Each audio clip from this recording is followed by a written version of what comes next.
Hey everybody, welcome back to the channel and more Birthright here as we continue on with the Rjuvik realms, getting into Rjuvik. This one is Chaotic Evil. It's an NPC domain, so not for players. So something fun for the DM to cook up with and brew though. So it's a violent bandit kingdom ruled with ruthless efficiency by the chieftain Fulgar. As you can see, there's not law everywhere here, so and what little there is divided as well. Temples is kind of one way. Guild activity, there's definitely multiple things going on there, as is the war or the fight to control the sources as well. So jumping into the law, Fulgar and his lieutenants control what law exists in the realm. A certain degree of lawlessness is tolerated, even encouraged, as long as his authority isn't threatened and he gets parts of the proceeds. The White Witch's agents have found Rjuvik to be fertile ground for spreading her influence, and they control elements of both the law and the guilds, which explains part of that. Temples, though several small temples of other gods such as Elole and Sarah exist, the real temple power lies with the Oaken Grove of Eric, definitely one of their larger bastions here. Guild activity, so there's many different guilds in Rjuvik, and most are basically of criminal nature. The Rjuvik Tradesmen's Consortium, actually an alliance of bandits who occasionally turn to trading, is one of the most prominent, and Fulgar and his followers control the Scarlet Glove, the leading thieves and assassins guild, which takes contracts all across Rjuvik and Anywhere lands. Fulgar also exercises personal control over much of the trade, and as noted, the White Witch has also had her hand in the realm's criminal and mercantile concerns. So, and sources here, Fulgar is tolerant of foreign wizards as long as they pay him some form of tribute. The renegade Kanasi mage Kirad al-Din shares control of the realm sources with Adriala the Dark, an evil wizardess of unknown nationality and background. So, but most likely evil of some sort, given the name. Now the army is pretty sizable, considering the how unorganized the realm is, and essentially being a bandit kingdom. So it's basically a force of cutthroats, professional adventurers, and mercs. Though slovenly and ill-disciplined, they are desperate and ruthless, capable of giving even a powerful kingdom a run for its money. Several rogue wizards, including Adriala the Dark, are willing to assist in battle as well, which is what kind of makes him a little scary. As are his numerous thieves and assassins who may act as highly skilled insurrectionists, scouts, and ambush experts. So the army on paper are 2 units of raiders, 1 unit of housecarls, so somewhat elite there, 3 huge part of the army here, 3 units of irregulars, so we've reviewed them as well. So average quality, but can do a little bit of everything, just not really good. And then a unit of the mariners, so actually pretty decent stuff, and then just 1 longship, which again seems a little bit low for a realm that does have naval territory, just 1 single longship. So something that probably should be expanded by the DM at some point. Now it is ruled by the bandit chieftain Fulgar the Bold, who's a kind of a super strong guy here, level 12 fighter and level 9 thief, so keep that in mind with the old rule set, right? This is, again, coming from 2nd ed, so porting that over into 5th, you'll definitely need to make some changes. But has a minor bloodline and is chaotic evil. But he has awarded jarldoms to his personal allies and friends. He's a merciless cutthroat and tolerates no challenges to his rule.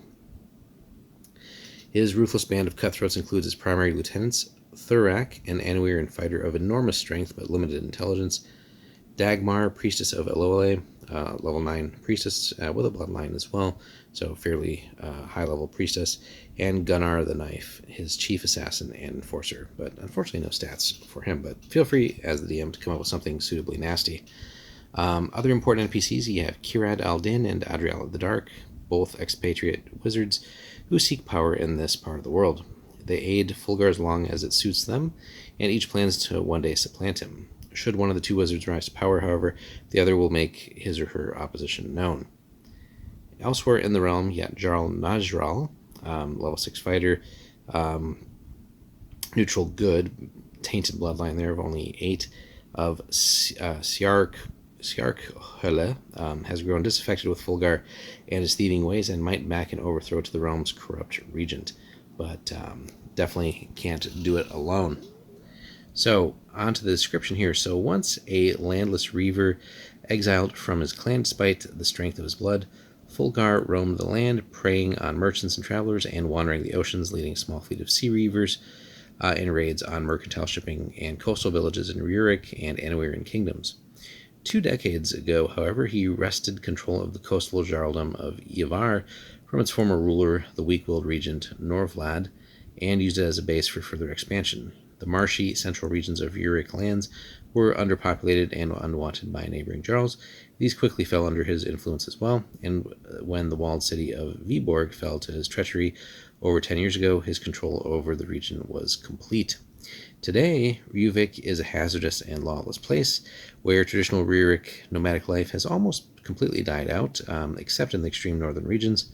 In the north, the raiders of the Bloodskull barony hold even Fulgar's influence at bay. Elsewhere, his jarls exercise absolute authority over their subjects, most, however, corrupt and inattentive, allowing their people to engage in all forms of lawlessness, conduct, taking interest only if excessive profits are made, in which case the jarls, through their club-wielding thugs, make it clear that the jarls and Lord Fulgar expect to share in the take. So, gotta pay to play and keep them happy. Now, as noted, the Rjuvik in the far north are, particularly the jarldom of Hjarsmark, still practice the traditional nomadic lifestyle. Jarl Najral of Sjarkhle, again, see above, tolerates and secretly admires the nomads and leaves them in peace, occasionally sending troops their way to help repel Bloodskull raiders who threaten them. For their part, the nomads hate Fulgar and his jarls, though a few realize that Najral is actually an honorable man caught in a dishonorable situation. Fulgar's palace crouches on the sea cliffs of Yavar. From there, he broods in his stone throne. He remains a reaver at heart and has turned his attention to expanding trade relations with the outside world. Now, his jarls are strictly forbidden from raiding outside of the borders, but are encouraged to develop mercantile contacts with Svinnik, Stjordvik, Doson, and southern Anawirian kingdoms. So far, the attempts have been met with mixed success, for outsiders are wary of him and his bloody past. These endeavors are slowly paying off, however, beginning with unscrupulous merchants and corrupt nobles. Fulgar has begun to make inroads in trade throughout Western Cyrelia, actually. Now, the capital is something of note here as well. So, it's the walled stone city of Viborg, a fortress built to defend against the Bloodskull raiders. Now, Fulgar rarely goes there, preferring the comforts of his great palace on the coast of Yavar, far to the south. Viborg is a strange place where hardened warriors grimly wait for the next Orog raid. Thieves and outlaws walk the streets, vying with pirates turned merchants, and more or less honest tradesmen compete for economic prosperity. Much work is available for adventurers and mercenaries in Viborg, but the risks are correspondingly high, so as you might expect. But plenty of fertile ground there for the players and for the DM to come up with things and try to make it in this otherwise essentially lawless area. Now, trade goods, while Fulgar would like the outside world to see Rjuvik as just another Rjuvik kingdom, the truth is it's a realm of bandits and thieves. Though officially forbidden from raiding the neighboring kingdoms, the jarls make the most of their income from managing criminal activities both within the borders and beyond. Legitimate trade in the form of livestock, finished textiles, refined metals, spices, and luxuries has begun to trickle into the kingdom, offered by less scrupulous traders and foreign nobles in exchange for fish, timber, weapons, and items gained through illegal raids on other kingdoms or the hijacking of other merchants' wares. A sea trade route currently exists between Ivar and Doson in the area of Nolian, but again, could be expanded further. But again, for players running sort of as a domain, right, engaging with trade with Rjuvik should come with several red flags and reservations, and definitely being careful of what you're getting yourself into with any sort of official relations there, should you choose to extend a trade route that way, whether it's by sea or perhaps over land. But for the DM, that could be a large part of some of the quests for players, maybe just helping to establish these trade routes, engaging in certain activities to help expand that, perhaps raiding some other merchants, or being tricked into doing that, and then helping to sell those goods. So there's all kinds of potential here, but also just even just keeping other bandits at bay, perhaps perhaps joining one of the guilds, maybe rooting out influence of the White Witch, but also maybe defending against Orog attacks and things like that. There's plenty to do here. Now, allies, basically no one is his friend, and since he doesn't really trust anybody, right, no one's really going to trust the realm by extension. On the other hand, enemies, very few foreign rulers trust him, though some are willing to trade.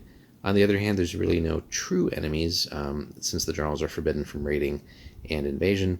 The main thing is, and it's kind of everybody's enemy, right? That's the Orogs of the Bloodskull Barony, and basically, yeah, anyone can agree on that. And then finally, the White Witch's agents are certainly a presence here, as they are in a lot of the other realms. So, and that could be something too, is helping to maybe uncover that at a certain point and trying to root out some of her influence, and then maybe getting on to other adventures relating to her. But overall, interesting realm. So we have one here that's, again, not available for players, but plenty to work with for the DM here. Lots of opportunities for the players as well. So let us know, guys, if you've adventured in and around Rjuvik or have come into contact with them in your campaigns, and what you would get up to with this realm. Be sure to hit us up in the comments, like and subscribe if you want to support us on our Patreon to see videos like this early and some other Birthright and D&D content. All the support helps. Thanks so much for watching. We'll see you in the next one.